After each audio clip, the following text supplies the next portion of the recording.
رسول الله صلى الله عليه وسلم وشرف وكرم ومجد وعظم رضي الله تعالى عن أصحاب رسول الله أجمعين والتابعين لهم بإحسان إلى يوم الدين وعلينا معهم برحمتك يا أرحم الراحمين. بسم الله الرحمن الرحيم. قل هو الله أحد الله الصمد لم يلد ولم يولد ولم يكن له كفوا أحد. بسم الله الرحمن الرحيم. قل هو الله أحد الله الصمد لم يلد ولم يولد ولم يكن له كفوا أحد. بسم الله الرحمن الرحيم. قل هو الله أحد الله الصمد لم يلد ولم يولد ولم يكن له كفوا أحد. بسم الله الرحمن الرحيم. برب الفلق من شر ما خلق ومن شر غاسق إذا وقب ومن شر النفاثات في العقد ومن شر حاسد إذا حسد. بسم الله الرحمن الرحيم. قل أعوذ برب الناس ملك الناس إله الناس من شر الوسواس الخناس الذي يوسوس في صدور الناس من الجنة والناس. محمد بن عبد الله وعلى اله وصحبه وذريته واهل بيته اجمعين. ثم ان الله يغفر لهم ويعيد الجنه. ان الله ينفع بركاتهم اسرارهم وانوارهم ومن بالدين والدنيا الاخره ويجعلنا من حزبهم ويرزقنا محبتهم ويتوفنا على ملتهم ويحشرنا في زورتهم. الفاتحه. أعوذ بالله من الشيطان الرجيم. بسم الله الرحمن الرحيم. الحمد لله رب العالمين الرحمن الرحيم مالك يوم الدين إياك نعبد وإياك نستعين اهدنا الصراط المستقيم صراط الذين أنعمت عليهم غير المغضوب عليهم ولا الضالين آمين. الفاتحه على رسول الكريم صلى الله عليه وسلم اللهم صل وسلم محمد بن علي وعلى اله ورسوله وصحبه وانت بالعفو عنهم اجمعين. الله يغفر لهم ويرحمهم ويجعل درجاتهم الجنه ويرحم بركاتهم واسرارهم واحوالهم وعلومهم ونفعهم في الدين والدنيا والاخره. الفاتحه. أعوذ بالله من الشيطان الرجيم. بسم الله الرحمن الرحيم. الحمد لله رب العالمين الرحمن الرحيم مالك يوم الدين إياك نعبد وإياك نستعين اهدنا الصراط المستقيم صراط الذين أنعمت عليهم غير المغضوب عليهم ولا الضالين آمين.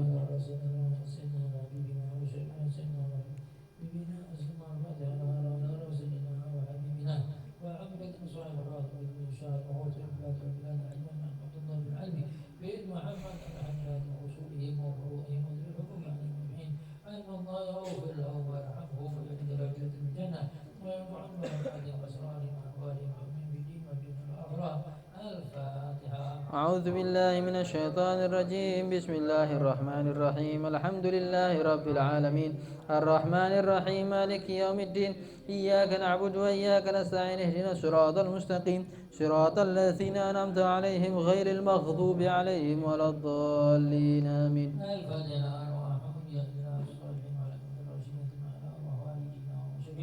والمعلمين وذي الحقوق علينا اجمعين. ثم الى ارواح امواتهم واموات المسلمين سجود ممن زال الذاكره ثم الى الفاتحه ثم الى رحمه اموات هذه البلده من المسلمين والمسلمات والمؤمنين والمؤمنات ان الله يغفر لهم ويرحمهم ويجزيهم جنة الجنه وان ينفع بركاتهم واسرارهم وانوارهم وعلومهم في الدين والدنيا والاخره. الفاتحه. أعوذ بالله من الشيطان الرجيم. بسم الله الرحمن الرحيم. الحمد لله رب العالمين الرحمن الرحيم مالك يوم الدين إياك نعبد وإياك نستعين اهدنا الصراط المستقيم صراط الذين أنعمت عليهم غير المغضوب عليهم ولا الضالين آمين.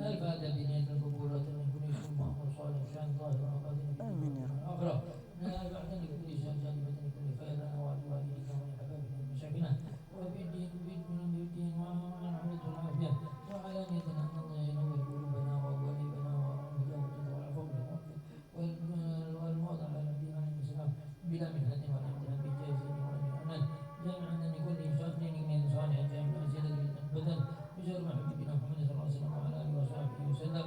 الفاتحة. أعوذ بالله من الشيطان الرجيم. بسم الله الرحمن الرحيم. الحمد لله رب العالمين الرحمن الرحيم مالك يوم الدين إياك نعبد وإياك نستعين اهدنا الصراط المستقيم صراط الذين أنعمت عليهم غير المغضوب عليهم ولا الضالين آمين آمين سبحانك اللهم اللهم صل وسلم على سيدنا محمد في الاولين وصل وسلم عليه في الاخرين وصلي وسلم على سيدنا محمد في الاولين وصل وسلم على سيدنا آمين محمد في الملائكه الاعلى وصل وسلم على سيدنا محمد اللهم صل وسلم وسلم بك الامانه وبك نبي وامانك وجوارك وعيادك وشهداء ولينا الجبر المعين آمين يا والذي رب بغي من شرك من شر اللهم اجعلنا من التقوى والاستقامه في الحال ما يمنع سبحانه آمين على سيدنا محمد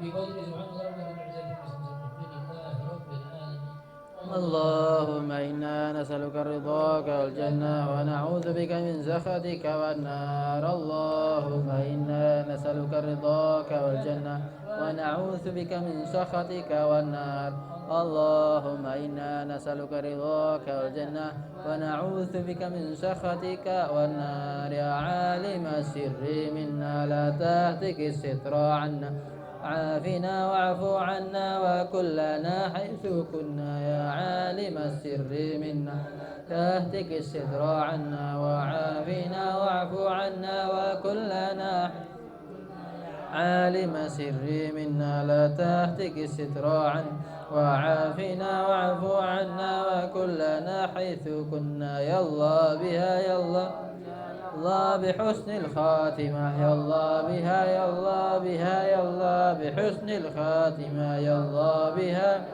بها يا الله بحسن الخاتمة يا لطيفا لم يزل الطف بنا فيما نزل إنك لطيف لم تزل الطف بنا والمسلمين يا لطيفا لم يزل الطف بنا فيما نزل إنك لطيف لم تزل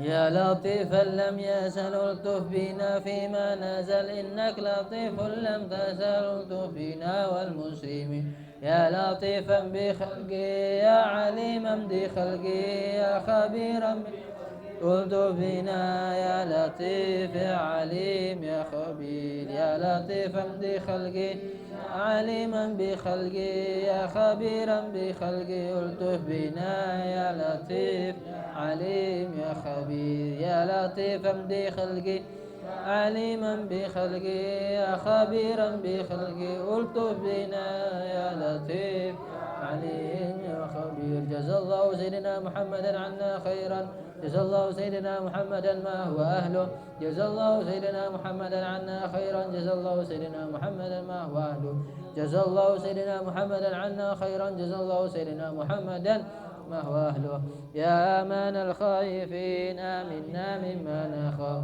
يا أمان الخائفين مما نخاف يا أمان الخائفين نجنا مما نخاف يا أمان الخائفين آمنا مما نخاف يا أمان الخائفين سلمنا مما نخاف يا أمان الخائفين نجنا مما نخاف يا أمان الخائفين آمنا مما نخاف يا أمان الخائفين سلمنا مما نخاف أمان الخائفين نجنا مما نخاف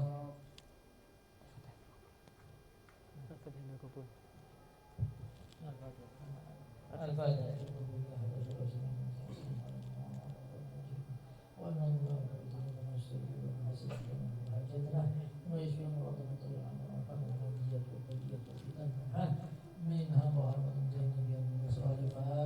أعوذ بالله من الشيطان الرجيم بسم الله الرحمن الرحيم الحمد لله رب العالمين الرحمن الرحيم مالك يوم الدين إياك نعبد وإياك نستعين اهدنا الصراط المستقيم صراط الذين أنعمت عليهم آمين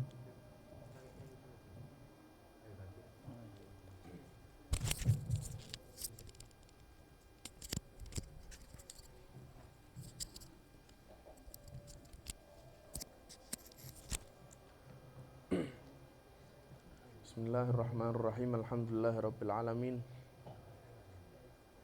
Allahumma shalli wa sallim ala sayyidina Muhammadin wa ala alihi wa sahbihi ajma'in. Subhanaka la ilma lana illa ma 'allamtana innaka antal alimul hakim. Rabbi shrah li sadri wa yassir li amri wahlul 'uqdatam min lisani yafqahu qawli. Amma ba'd.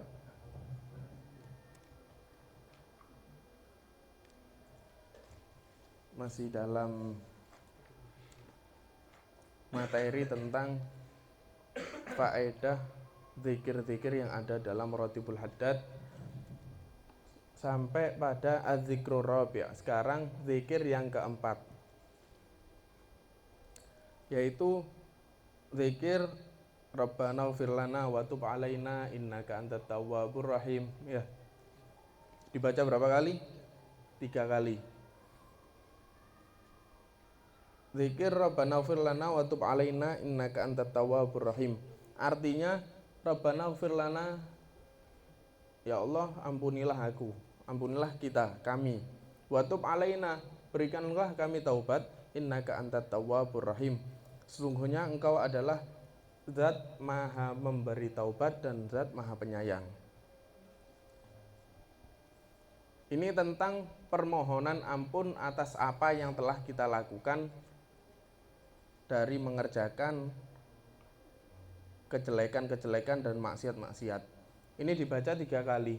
Ini seakan-akan kita meminta ampun dan bertaubat kepada Allah Subhanahu wa ta'ala.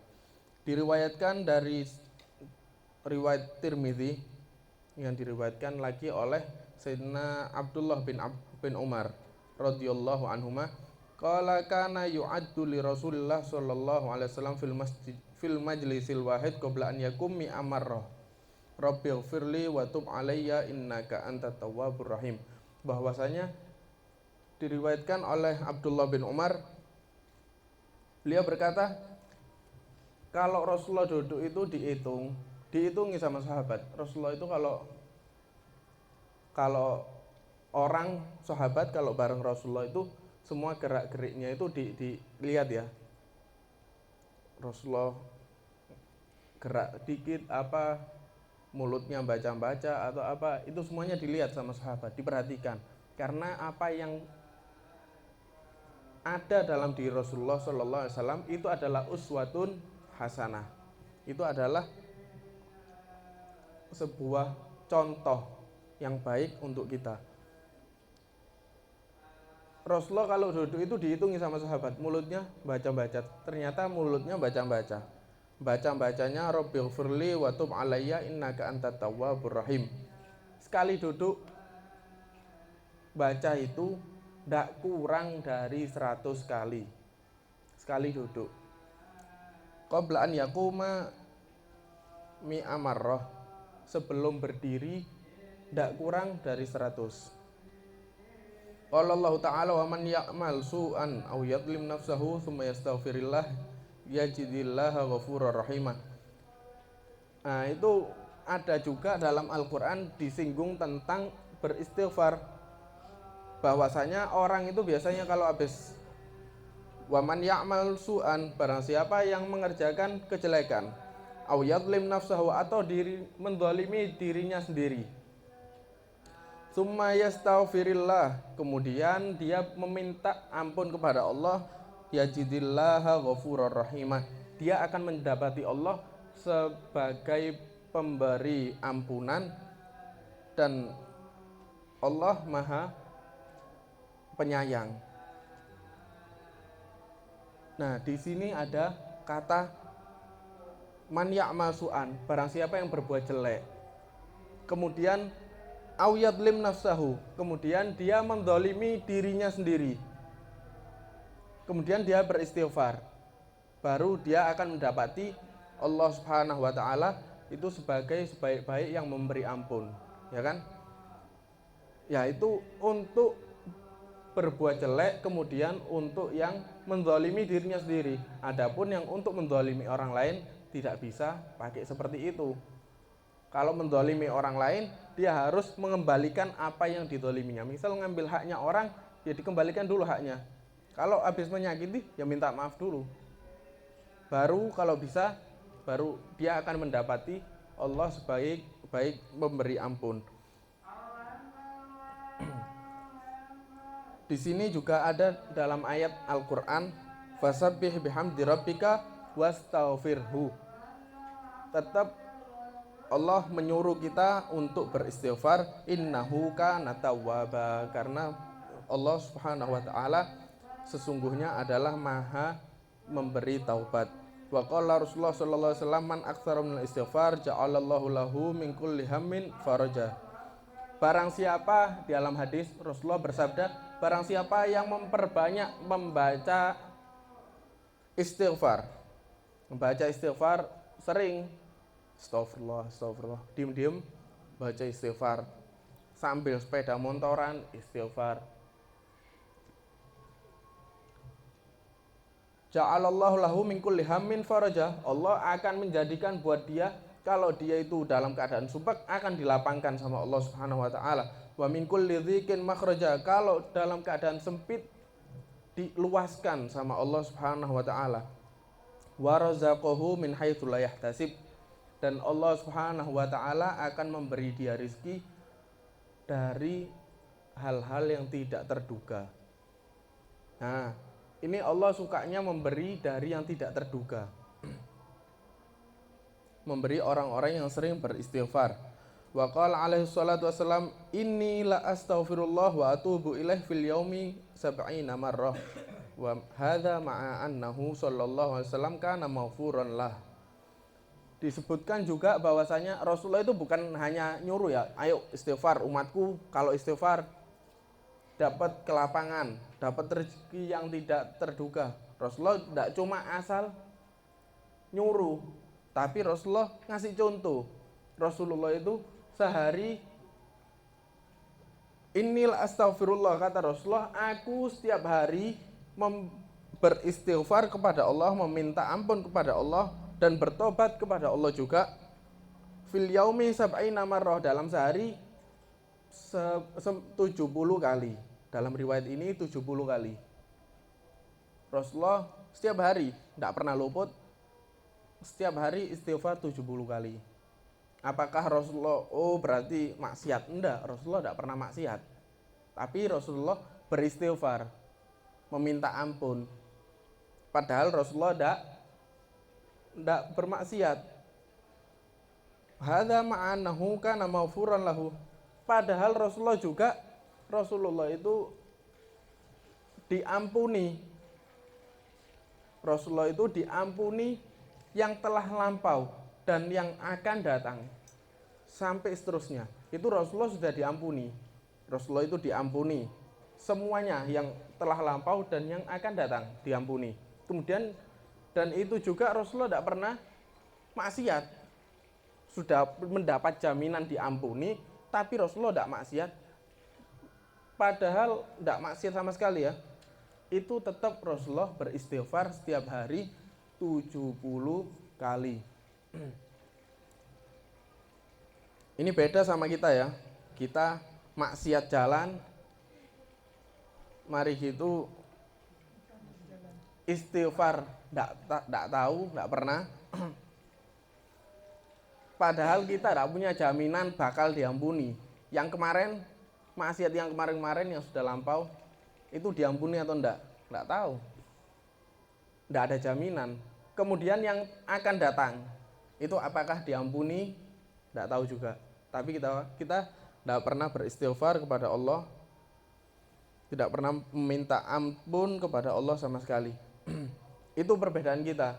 Jadi kita kalau dibandingkan sama apa yang telah dicontohkan oleh Rasulullah SAW sangatlah jauh. Apalagi sekarang bulan Rajab. Bulan Rajab, bulan untuk beristighfar kepada Allah Subhanahu wa taala. Rajab syahrullah. Rajab itu miliknya Allah Subhanahu wa taala. Kemudian Sya'ban syahri, kata Nabi, kalau bulan Sya'ban adalah bulanku. Wa Ramadan syahru ummati, kalau Ramadan adalah bulannya umatku. Maksudnya di sini apa? Syahrul Sya'ban, syahrul Rajab, syahrullah. Rajab itu bulannya Allah Subhanahu wa taala. Itu tempat kita minta ampun. Ini Allah membuka pintu selebar-lebarnya untuk hambanya supaya meminta ampun. Makanya kita kan dianjurkan kalau setiap habis ada riwayatnya juga itu. Setiap habis sholat isya sama sholat subuh membaca Rabbighfirli warhamni watub alayya. Berapa kali? 70 kali, bukan 3. 70 kali. Subuh sama malam. Habis subuh sama ba'da isya. Itu baca itu. Kenapa? Karena itu sebenarnya standar minimal untuk kita. Standar minimal untuk kita kalau misal kita misal sibuk, tidak ada waktu untuk istighfar sama sekali, sibuk wis. Kehidupannya 24 jam itu sibuk terus. Ya udah pakai standar minimal. Standar minimalnya apa? 70 kali pagi sama 70 kali ketika habis sholat isya. Itu habis sholat subuh yang tadi itu. Habis salam, assalamualaikum warahmatullahi wabarakatuh, assalamualaikum warahmatullahi, langsung baca Rabbighfirli warhamni watub alayya 70 kali. Itu standar minimal. Artinya kalau ditambah, sebenarnya harusnya ditambah, itu cuma standar minimal aja. Sebenarnya kan waktu kita kan banyak ya yang terbuang ya. Yang terbuang sangat banyak. Itu sebenarnya harusnya ditambah. Kalau orang-orang zaman dahulu istighfarnya sehari, apalagi di bulan Rajab, ribuan. Setiap harinya ribuan. Itu kita dikasih cara, ya wis minimal lah ya, tidak apa-apa. Standarnya 70 kali pagi, 70 kali malam. Itu minimalnya ya.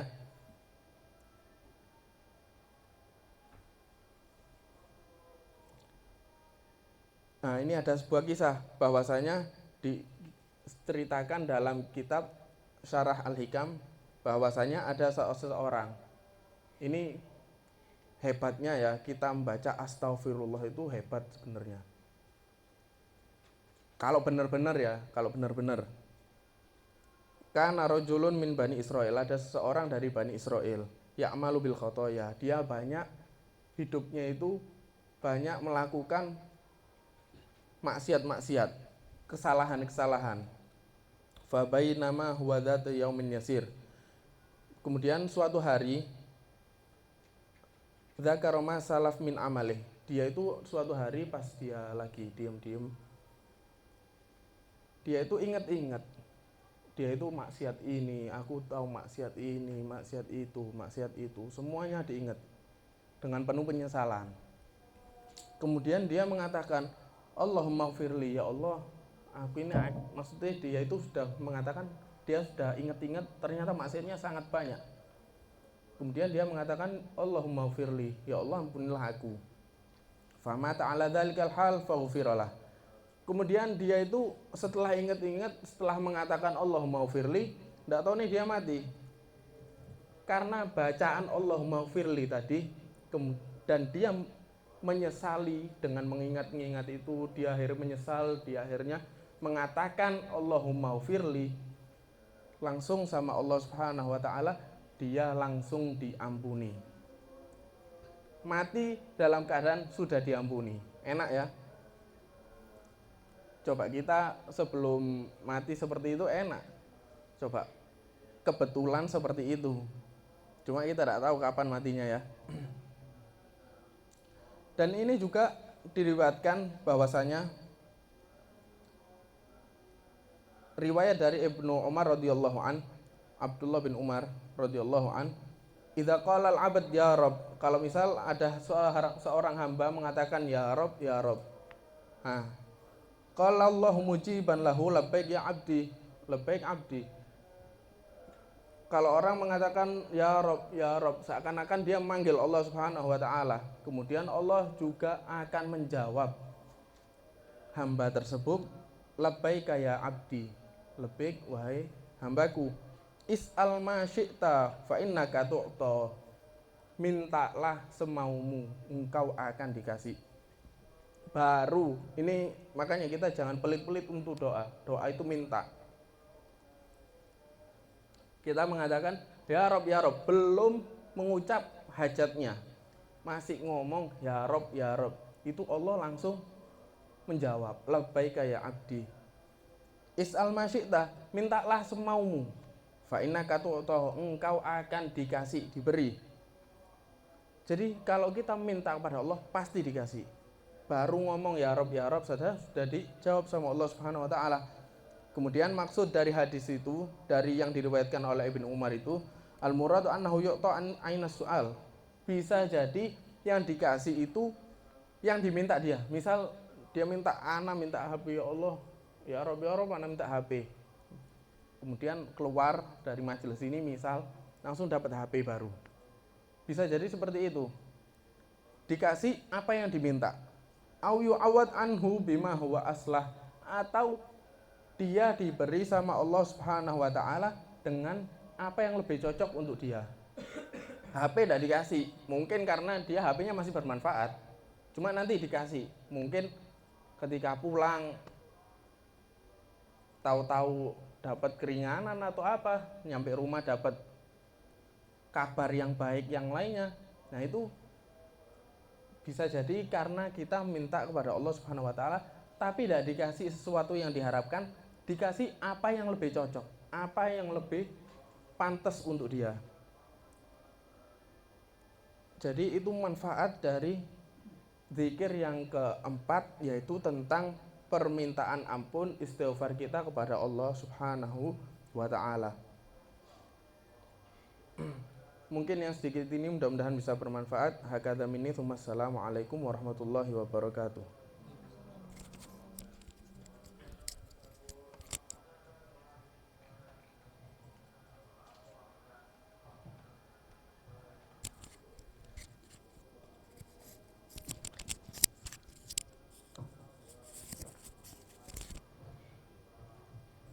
Bismillahirrahmanirrahim.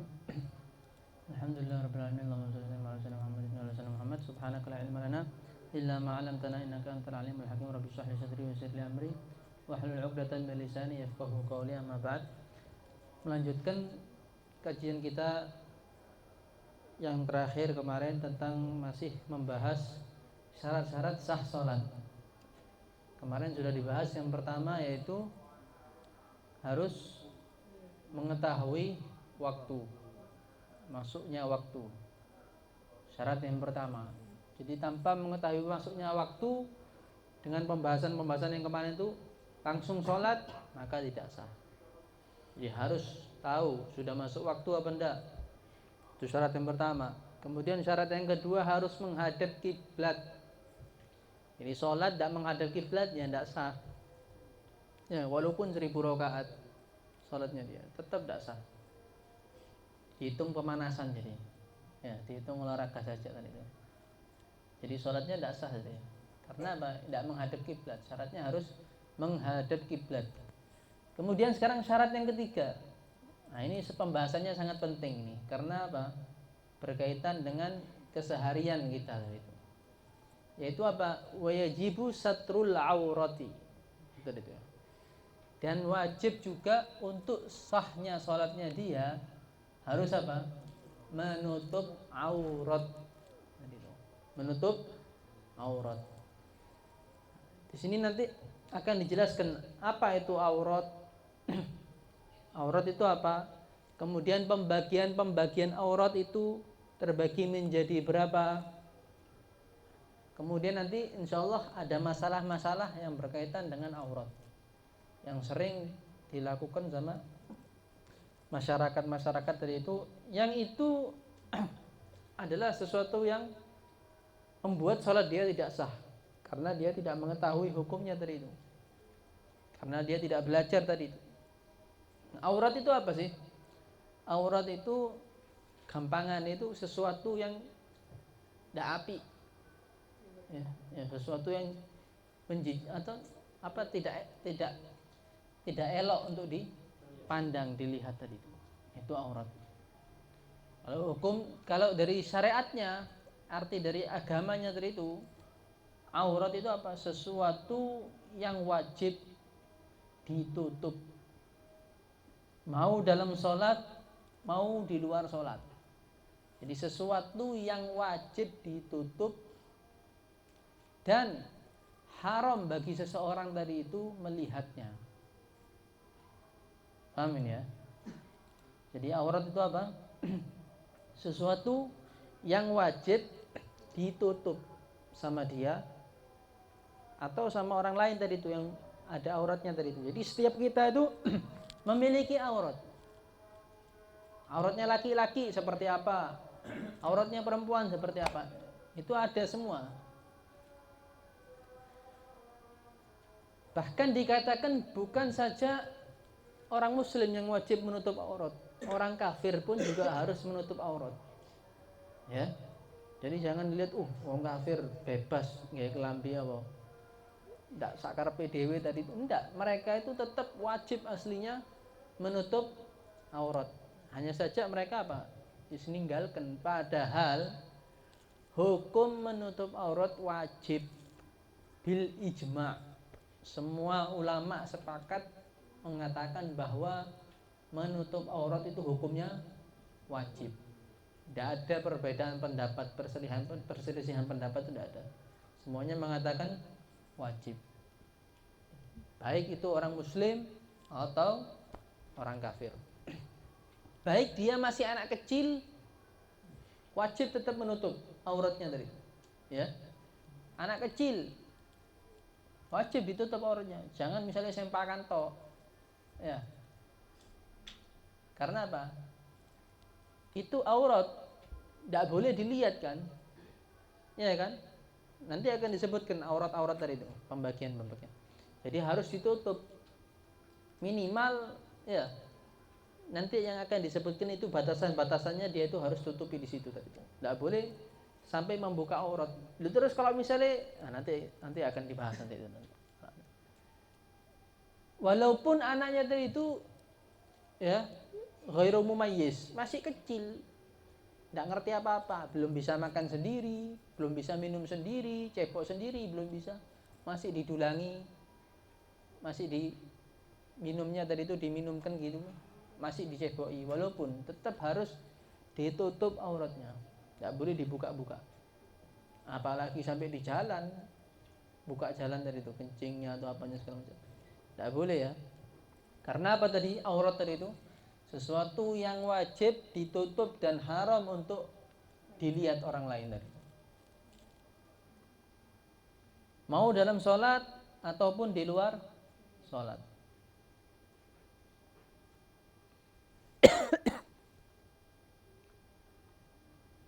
Kemudian pembagian aurat. Pembagian aurat sekarang. Atau tunggu dulu, syarat-syaratnya aurat tadi. Syarat-syaratnya penutup. Ya. Kan nanti harus menutup aurat. Nah, syarat-syarat penutup aurat itu apa saja? Yang dikatakan sah, kriteria-kriterianya tadi itu apa saja yang untuk dikatakan sah sebagai penutup aurat? Yang pertama harus berupa seperti pakaian gitu. Ataupun yang semisalnya. Pokok yang dipakai gitu. Maka tidak cukup apa? Seperti misalnya dia dipendem di dalam tanah gitu, auratnya tidak kelihatan, itu tidak cukup. Loh, auratnya tertutup itu, tapi dia di dalam tanah. Di dalam tanah kan bukan pakai sesuatu kan untuk menutup aurat, cuman dipendem saja. Walaupun auratnya tertutupi itu tetap dikatakan tidak cukup. Kemudian misalnya di khemah atau di kemah. Dalam kemah misalnya kemah kecil gitu, dia masuk di dalamnya, wis, tidak ketoan. Nah itu juga tidak cukup. Syaratnya tadi itu harus berupa seperti kayak pakaian gitu. Atau misalnya di dalam gelap misalnya, lampu mati misalnya, dia tidak pakai penutup aurat dulu, tapi kan auratnya tidak kelihatan, itu tidak cukup juga. Ya kan? Di dalam gelap misalnya, kelihatan badannya tadi itu. Kan tidak kelihatan karena peteng, tetap tidak cukup. Jadi harus pakai sesuatu penutup gitu ya, mau berupa apapun tadi itu, baru dikatakan nanti itu dia menutup aurat. Itu yang pertama syaratnya. Jadi ada seperti penutup gitu. Kemudian syarat yang kedua apa? Penutupnya tadi itu harus yang bisa mencegah warnanya kulit tadi itu terlihat. Jadi misalnya kalau ada penutup aurat tapi warna kulitnya masih kelihatan, ireng, putih, kuning, itu belum cukup belum cukup dikatakan sebagai penutup aurat. Karena apa? Ya karena masih kelihatan. Kalau gini kan tidak kelihatan. Kelihatan warna kulitnya, kan tidak kelihatan. Nah, baru. Jadi harus seperti pakaian dan menutup warna kulit sehingga warna kulit tadi itu tidak terlihat. Kalau misalnya tidak menutup warna kulitnya kelihatan. Nanti hukumnya akan kita bahas nanti. Itu ya, 2 syarat tadi itu. Harus sesuatu yang berupa ada bentuknya tadi itu, ya, ada bentuknya yang menutupi gitu, sama harus mencegah warna kulit tidak terlihat tadi itu. Nah, kemudian aurat sekarang ya.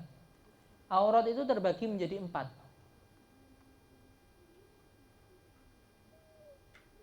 Aurat terbagi menjadi 4. Yang pertama auratnya siapa? Auratnya laki-laki dulu. Auratnya laki-laki terbagi menjadi 4. Ya. Aurat dulu ya. Aurat nanti ada auratnya laki-laki merdeka, ada auratnya laki-laki misalnya budak. Ada nanti auratnya perempuan merdeka, ada perempuan budak, hamba sahaya. Tahu ya budak maksudnya, hamba sahaya tadi. Tapi sekarang sudah ada. Nah, aurat laki-laki dulu sekarang. Ya, ini kan semua laki-laki. Itu terbagi menjadi 4. Yang pertama ketika dia sendirian, gak ada siapa-siapa. Misal di kamar dia sendiri, gak ada yang ngelihat, gak ada siapa-siapa. Itu auratnya apa? 2 lubang, depan sama belakang. Itu harus ditutup. Gak boleh dibuka. Lubang depanin kebuka misalnya, lubang ke belakangnya tutup, ya bodoh aja. Kedua-duanya tadi lubang depan sama lubang belakang harus tertutup. Ya. Itu tadi. Itu kalau dia dalam keadaan sendiri, di kamar sendiri, di tempat misalnya sendiri, di rumah kosong misalnya dia sendiri, tidak ada siapa-siapa, ya itu tadi. Kemudian itu yang pertama ya. Kemudian yang kedua aurat laki-laki ketika sholat. Nah, ketika sholat auratnya laki-laki seperti apa? Yaitu antara apa? Pusar dan lutut. Antara kaki. Antara pusar dan lutut. Ya. Pusar juga harus ditutup. Ya. Pusar juga harus ditutup. Lutut juga harus ditutup. Tidak boleh misalnya apa? Sininya kelihatan misalnya. Ya. Pas ruku atau sujud ketok. Loh, apa itu warna-warna misalnya? Badannya kelihatan tadi. Itu tidak sah itu. Itu auratnya masih terbuka. Jadi harus tertutup. Ini mulai pusar ini sampai ke belakang ini semua aurat. Ya. Jadi bukan pusar tok depan tok gitu. Sini belakang enggak, belakang juga. Kemudian sini juga paha-paha harus tertutup semua. Jadi itu ketika dia dalam sholat. Atau ketika misalnya depan perempuan yang mahramnya dia. Kemarin kan sudah dibahas mahram-mahram tadi itu. Nah, sama, di depan mahramnya perempuan tadi itu, yang itu perempuan mahramnya dia sama. Auratnya dia hanya cuman sampai mulai dari pusar sampai lutut. Yes. Jadi tidak wajib dia menutup seluruh badan gitu, tidak wajib. Yang wajib cuman antara pusar sama lutut tadi itu. Ataupun misalnya juga ya dalam sholat di depan perempuan yang mahram sama di depan laki-laki lain, laki-laki sama laki-laki misalnya. Auratnya dia juga harus ditutup antara pusar sama sampai lutut. Antara pusar sampai lutut. Tidak boleh misalnya bokangnya ketok. Laki sama laki misalnya kelihatan bokangnya, tidak boleh. Ya, bal-balan misalnya. Kan bokangnya ketok. Tidak boleh. Haram hukumnya kelihatan tadi. Makanya harus pakai misalnya celana 3/4 atau celana panjang. Karena itu aurat. Lutut tadi itu aurat. Walaupun anak-anak kecil seperti tadi itu yang di belakang-belakang semuanya itu sama hukumnya. Mau anak kecil sudah tamyiz, belum tamyiz, sama hukumnya. Tidak boleh dibuka, wajib ditutup karena itu haram dilihat. Mulai mana sampai mana tadi itu? Pusar sampai lutut tadi itu. Kemudian di depannya perempuan lain misalnya, perempuan yang bukan mahram, ya, perempuan ajnabi, tidak ada hubungan dia sama perempuan tadi tersebut. Itu seperti apa? Seluruh badan. Jadi mulai ujung rambut sampai ujung kaki itu semuanya aurat. Ya, tidak boleh misalnya apa? Perempuan mau ngelihati laki-laki juga sama. Laki-laki tidak boleh ngelihati perempuan, perempuan tidak boleh ngelihati laki-laki. Yang siapa? Yang bukan mahramnya dia. Jadi misalnya ada siapa? Hindun. Hindun mau ngelihat saya, tidak boleh, seluruh badan tidak boleh. Jadi harus tidak boleh melihat. Bukan laki-laki tidak harus nutup.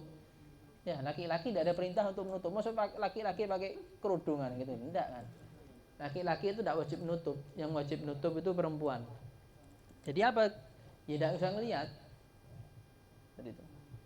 Ya, makanya dulu itu, kalau dulu itu perempuan itu tidak ada yang keluar rumah, di rumah tok.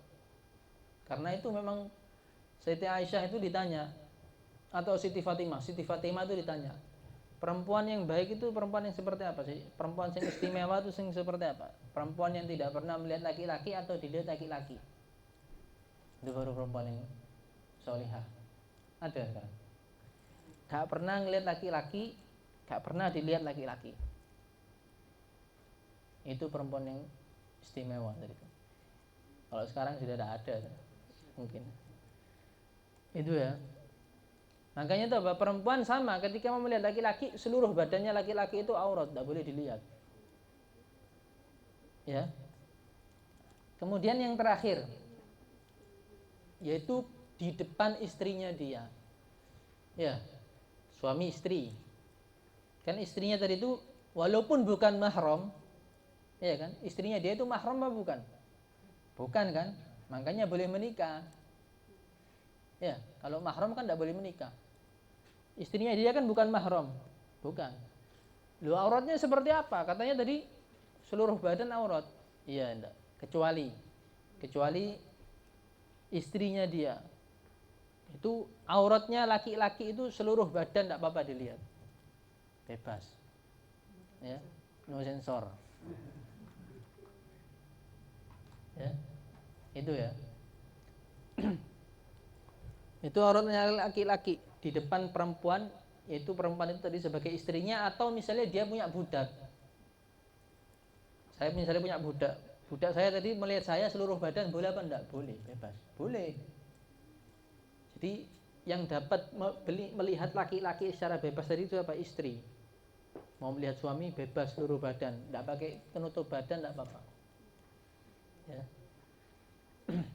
Itu yang pertama, pembahasan laki-laki, auratnya laki-laki. Kemudian sekarang auratnya perempuan. Ini perlu diketahui auratnya perempuan tadi. Auratnya perempuan ketika dia sendiri,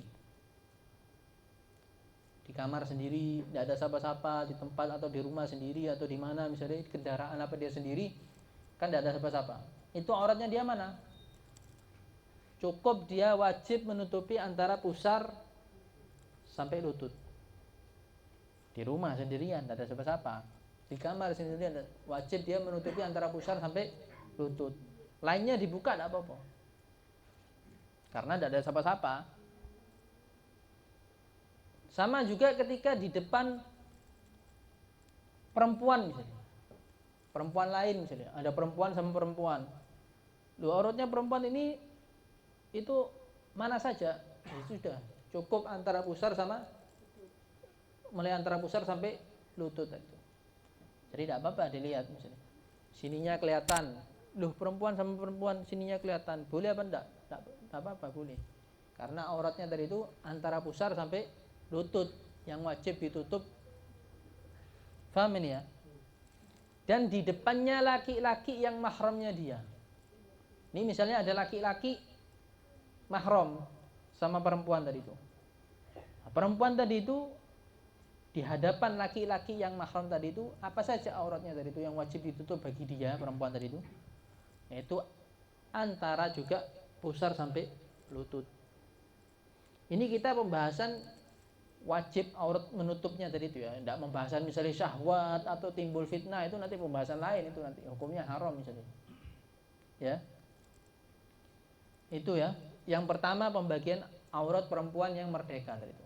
Jadi di depannya perempuan lain, dia sendirian, atau misalnya di depannya laki-laki yang mahram, itu apa? Antara pusar sampai lutut. Pusar juga dihitung, lutut juga dihitung. Ya. Harus ditutup semua itu. Nah, kemudian auratnya perempuan di hadapan perempuan-perempuan yang fasikot. Perempuan-perempuan nakal-nakal nih. Perempuan-perempuan yang suka ke diskotik, yang perempuan-perempuan yang suka ya yang nakal-nakal tadi itu mana saja?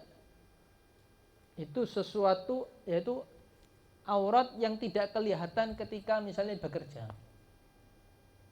Aurat yang tidak kelihatan ketika bekerja. Misalnya orang kalau kerja itu butuh membuka apanya? Hah? Kepala kan? Masuk kerja penutup kepala ini tidak ketok.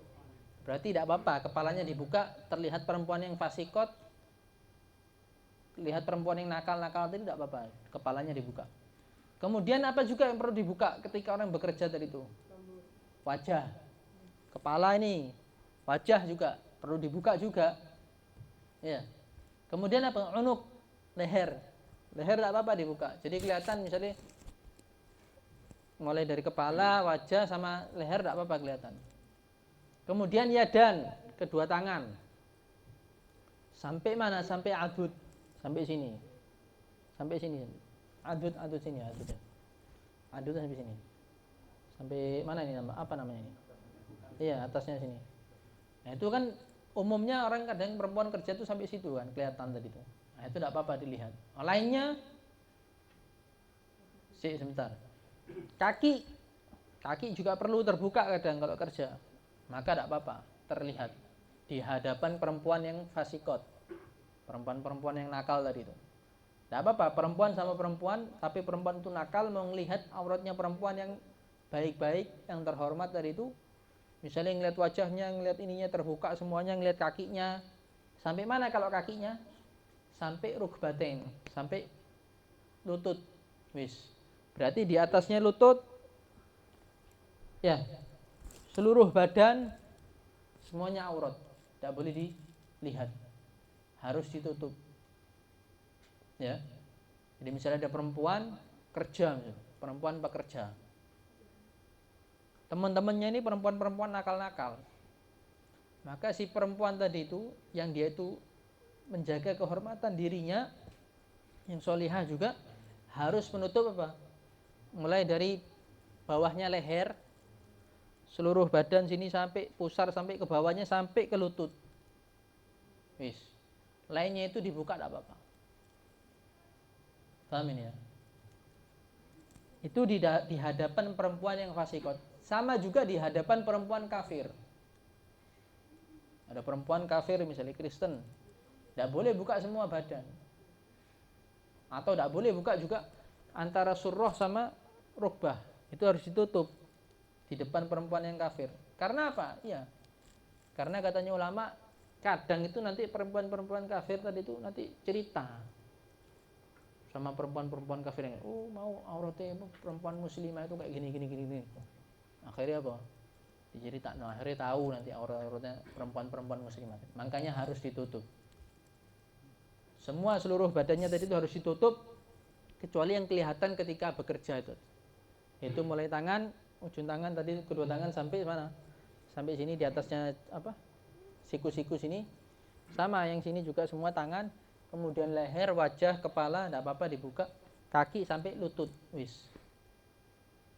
Lainnya itu harus tertutup semua, enggak boleh terlihat.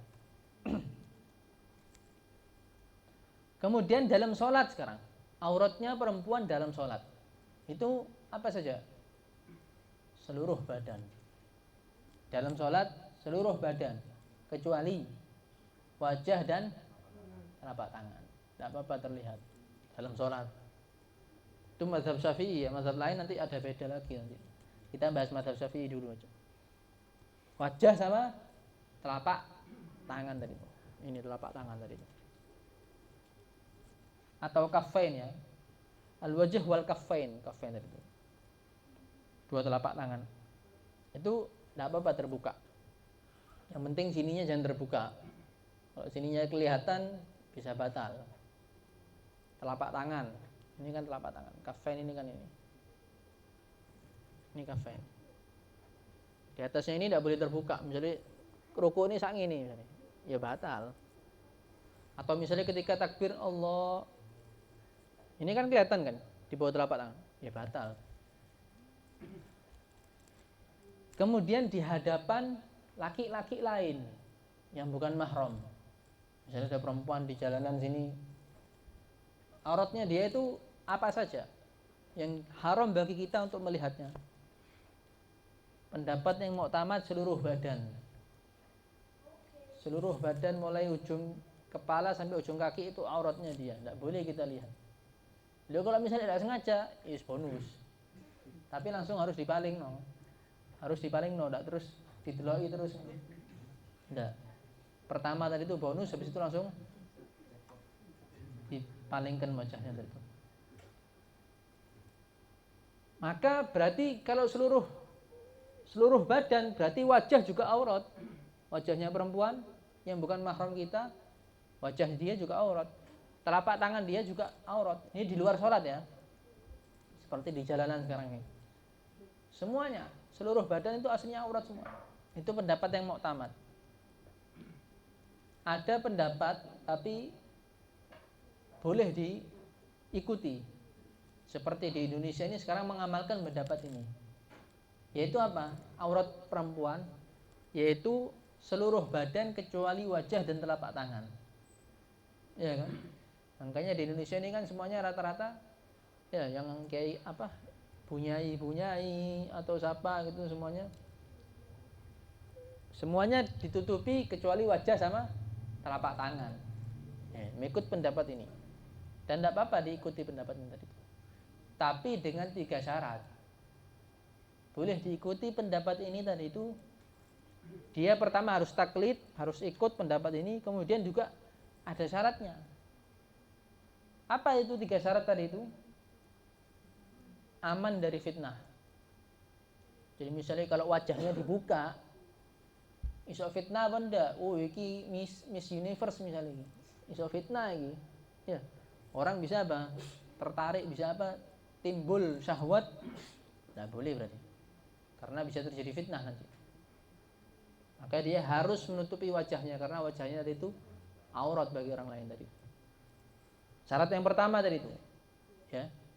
Harus aman dari fitnah. Kalau misalnya welek, sedang ono sing delok iki, wis bebas. Kemudian apa misalnya? Ada musyahwah, tidak ada syahwat. Jadi orang yang lihat dia tidak ada syahwat, tuwek misalnya, welek, tuwek, wis aman kan dari fitnah. Tidak ada syahwat, sudah. Syarat yang ketiga hendaknya di wajahnya dia dan di telapak tangannya dia itu tidak memakai perhiasan-perhiasan atau dandan-dandan. Ya. Nah iki saiki wis dandan kabeh. Gawe gelang, gawe cincin, gawe opo segala macam. Ya, perhiasan-perhiasan di tangannya ya. Kan akhirnya itu timbul apa? Timbul syahwat bisa. Nah, maka tidak boleh. Atau wajahnya make upan sing tebel opo segala macam, pakai ini, pakai glowing, pakai apa segala macam, wis bedak macam-macam. Jadi tidak boleh sekarang. Karena pakai apa? Pakai sesuatu yang untuk menghias dirinya dia tadi. Sudah. Kalau syarat 3 terpenuhi tadi itu, maka tidak apa-apa. Tidak ada fitnah, tidak ada syahwat, tidak memakai perhiasan di wajahnya atau dandanan atau berhias diri di wajahnya dan tangannya, maka tidak apa-apa dia. Tidak menutup seluruh badannya, cukup dia membuka wajah sama apa? Dia wajib menutup seluruh badannya kecuali apa? Wajah dan telapak tangannya dengan 3 syarat tadi itu. Tapi kalau misalnya tidak, akan terjadi fitnah, akan timbul syahwat, atau misalnya dia berdandan, ya tidak boleh. Harus menutup seluruh wajah dan telapak tangan. Jadi seluruh badan harus ditutup. Itu ya. Menurut pendapat yang kedua tadi itu. Walaupun sudah punya suami ya. Walaupun dia sudah punya suami misalnya. Kalau suaminya bebas kan melihat dia. Nah, nanti orang lain itu loh, orang lain kan bisa ngeliat dia. Makanya itu harus ditutup. Kalau misalnya akan terjadi 3 hal tadi itu, bisa misalnya tidak aman dari fitnah, akan timbul syahwat, atau misalnya nanti wajahnya dia berdandan-dandan, atau misalnya pakai apa perhiasan-perhiasan, itu tidak boleh. Maka harus ditutup semuanya. Ini pendapat yang kedua tadi. Wis mana pendapat ini? Pendapat yang pertama harus seluruh badan ditutup, atau tidak apa-apa wis, ada kelonggaran wajah dan telapak tangan dibuka, tapi dengan 3 syarat. Tidak ada fitnah, tidak ada syahwat, dan tidak pakai dandan-dandan atau perhiasan-perhiasan tertentu. Itu di depan laki-laki yang bukan mahramnya dia. Nah, kalau di depan suaminya, istri di depan suaminya, bebas. Seluruh auratnya tidak apa-apa dilihat. Ya, makanya buat aja kon. Itu ya, auratnya laki-laki dan auratnya perempuan.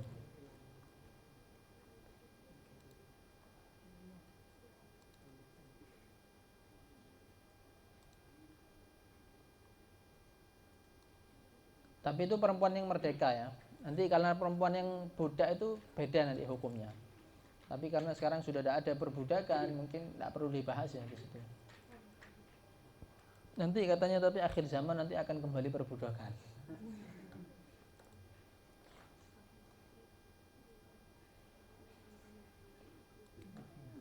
Ya Allah alam.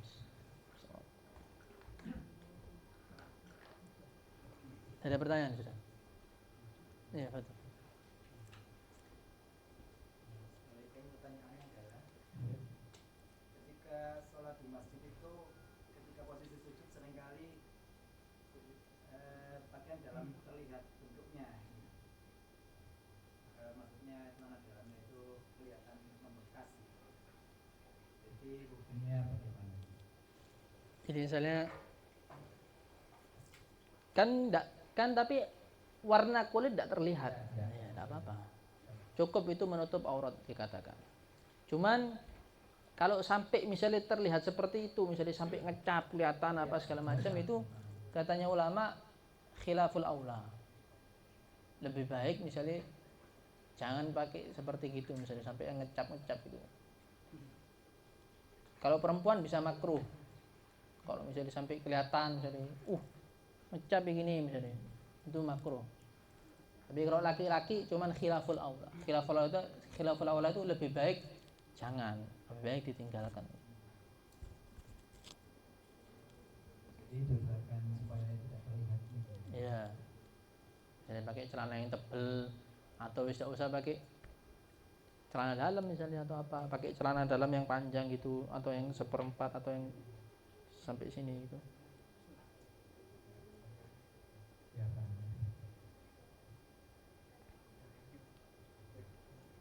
Betul. Kalau ketika kita menemui seorang wanita yaitu pakai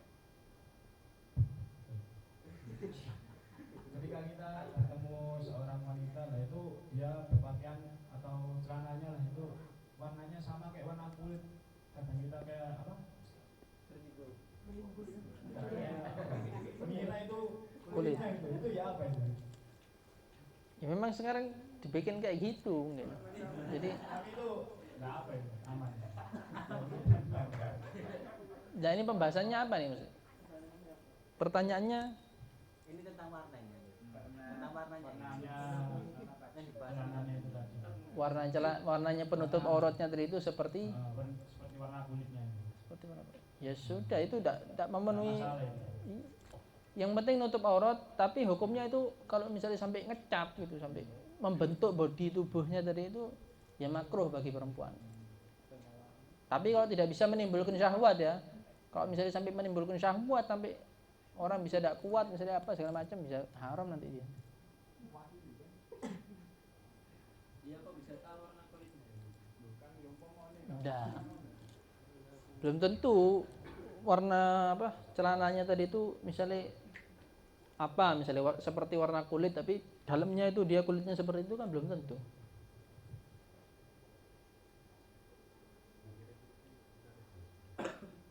Misal sarung yang berlubang itu kira-kira batasannya seberapa? Kan kadang ada lubang kecil. Iya, jadi misalnya Kalau misalnya lubangnya di atas atau di bawah pusar dan di atas lutut, ya, kecil misalnya, bisa ditutup sama tangan, ya ditutup sama tangan misalnya, tidak apa-apa.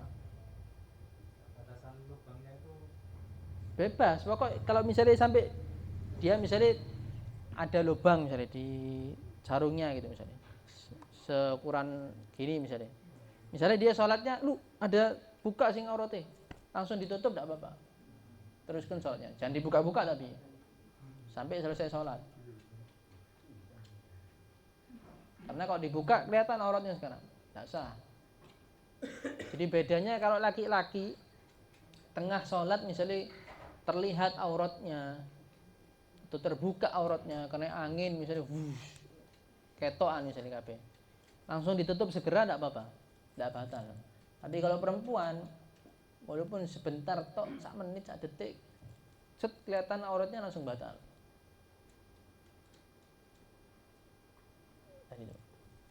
Kalau laki-laki misalnya dipeloroti apa misalnya ditarik misalnya kelihatan auratnya, dosa sing tadi itu sing melorot itu, tapi batal sholatnya. Lu saya tidak sengaja, lu saya ditarik, batal.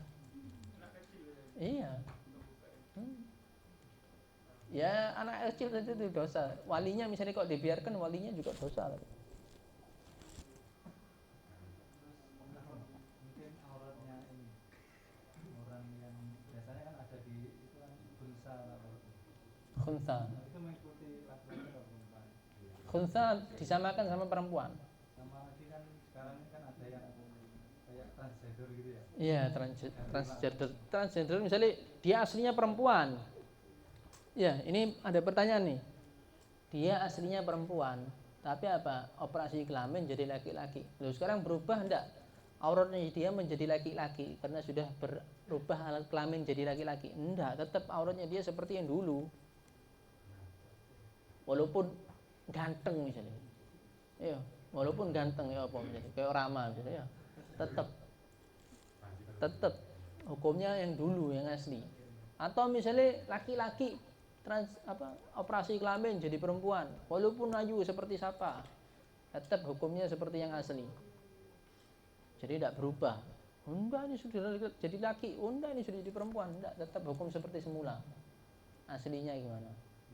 Itu kan ada di apa ya yang baru ini kayak main volley ya, kayak di YouTube itu dia itu kan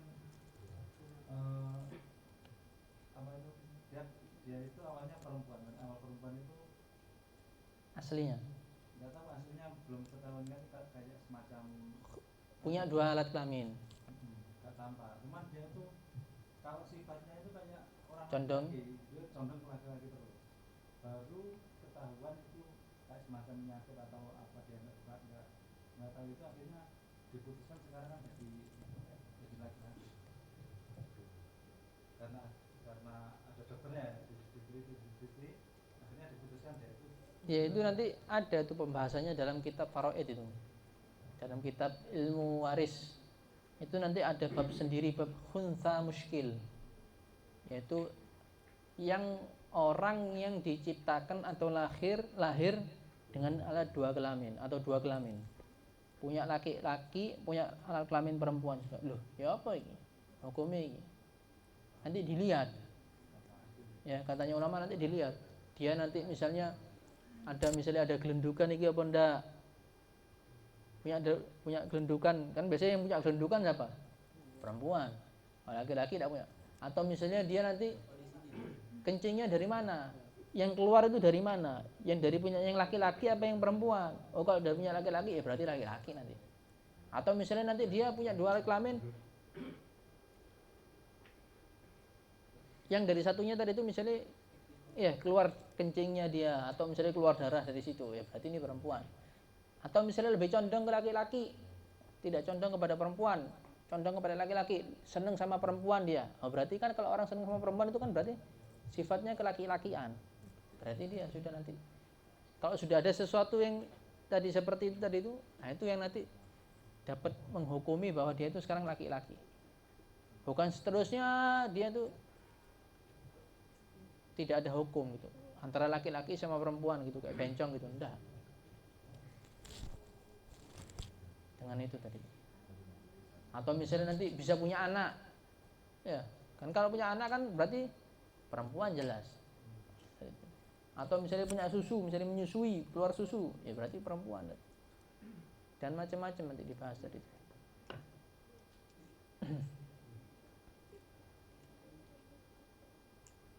Yes, خلاص.